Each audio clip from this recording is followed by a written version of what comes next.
Wildlife on Earth is disappearing. In the last century, hundreds of weird and wonderful species went the way of the dodo. Today, over 20,000 more species are at risk of dying out, but we simply don't have the time or resources to rescue them all. It's a tough situation, but not a unique one. Military medics, first responders, and ER workers regularly make decisions like these, and a medical triage-like approach could help us decide which species to save first. For example, we could prioritize those who need help stat, like the last 60 wild Javan rhinos teetering on the edge of extinction. Alternatively, we could take a kind of save the president first approach and focus on species vital to entire ecosystems, like mangroves, whose groves support over 1,000 other species, or otters, whose urchin eating keeps kelp forests healthy. Or we could prioritize patients that have the best and cheapest chance of long-term survival. New Zealand's Maud Island frogs, for example, could be rescued from their invasive nemesis for the cost of keeping a panda alive in captivity for about half a year. But so far, conservation decisions haven't been so calculated.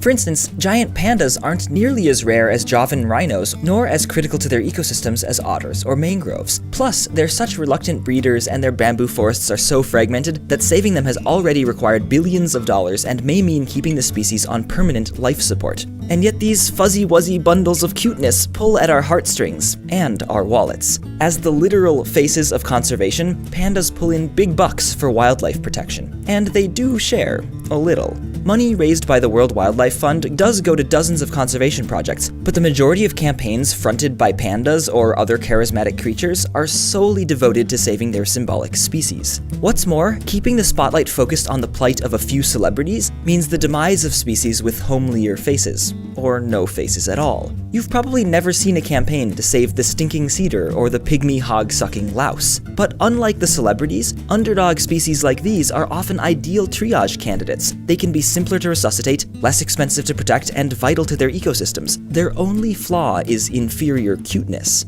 Should we really let appearances decide who lives and who dies? Or should we take a more rational approach? The trade-off is this. Thinking rationally when it comes to saving species may mean asking ourselves whether a world without pandas is something we can bear. This episode of Minute Earth is supported by Harrys.com, a website devoted entirely to shaving. Harry's offers high-quality, seriously sharp razors at half the price of big-name brands. I don't shave, but my dad does daily, and he says Harry's is the nicest shave he's had in years, perfect for both ecological field research and writing Minute Earth scripts. Harry's is proud of the look and feel of their razors, as well as the kits, including foaming gel or shave cream and optional aftershave, all of which they deliver right to your home. You can get $5 off your first purchase at Harrys.com by using the coupon code MinuteEarth. It lets them know you're a Minute Earthling. And thanks to Harrys.com for helping support Minute Earth.